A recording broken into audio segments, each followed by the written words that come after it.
देख रहे हैं सिटी इंडिया न्यूज चैनल हक की आवाज। पैराडाइज फंक्शन पैलेस महबूब नगर।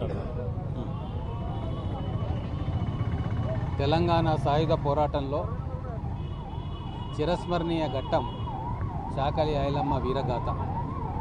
ఆ రోజు కమ్యూనిస్టుల ఆధ్వర్యంలో, స్టేట్ కాంగ్రెస్ ఆధ్వర్యంలో ఒక ప్రజా పోరాటం జరిగిన విషయం మనందరికీ తెలుసు.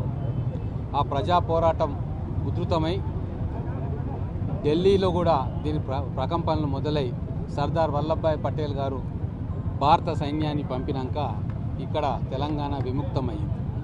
ఆ పోరాటంలో తెలంగాణ వ్యాప్తంగా పల్లెన సామాన్య ప్రజలు కూడా ఉద్యమంలో భాగస్వాములు అయినారు అంటే దానికి చాకలి ఐలమ్మ పోరాట స్ఫూర్తి కూడా కారణం.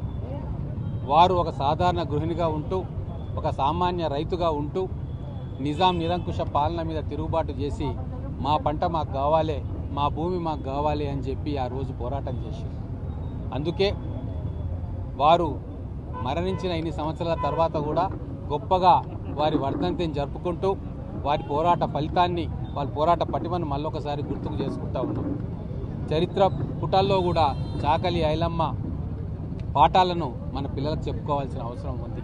ఇదే స్ఫూర్తిగా గౌరవ స్వర్గీయ మన ప్రధానమంత్రి గారు నరసింహారావు గారు ఆంధ్రప్రదేశ్ ముఖ్యమంత్రిగా ఉన్నప్పుడు దున్నేవాడికే భూమి హక్కు ఉండాలి అని చెప్పి ఆ రోజు భూ సంస్కరణలు తీసుకొచ్చి కొన్ని లక్షల ఎకరాలు భూస్వాములకు చెందినవి తీసుకొని, సీలింగ్ పేరు మీద తీసుకొని పేద ప్రజలకు, కొన్ని లక్షల మంది కుటుంబాలకు ఏ భూమి కోసమైతే ఆ రోజు పోరాటం జరిగిందో చాకలి ఐలమ్మ సాక్షిగా ఆ భూమిని లక్షల మంది పేద దళిత గిరిజన బీసీ వర్గాలకు పంచిపెట్టడం జరిగింది. ఆ ఘనత ఆ రోజు పివి నరసింహారావు సారథ్యంలో ఉన్న కాంగ్రెస్ పార్టీదే. అలాగే ఎన్నో సంవత్సరాలు కొన్ని లక్షల ఎకరాలను భూమి లేని పేదలకు ఇచ్చి వాళ్ళ ఆత్మస్థైర్యాన్ని నిలబెట్టిందంటే వాటికి ఆది పునాది ఆ రోజు చాకలి ఐలమ్మ గారు చేసిన పోరాటం. అందుకే ఈరోజు కూడా ఆత్మశక్తితో, ఆత్మ నిబ్బరంతో, ఆత్మ గౌరవంతో పేద వర్గాల ప్రజలు నిలబడాలని చెప్పి ఈరోజు మా ప్రజాపాలనలో అనేక సంక్షేమ కార్యక్రమాలు పేదవాళ్ళ ముంగిట్లోకి తీసుకుపోతూ ఉన్నాం. మళ్ళీ ఒకసారి చాకలి ఐలమ్మ పోరాటాన్ని గుర్తుకు తెచ్చుకునే సందర్భం వచ్చింది.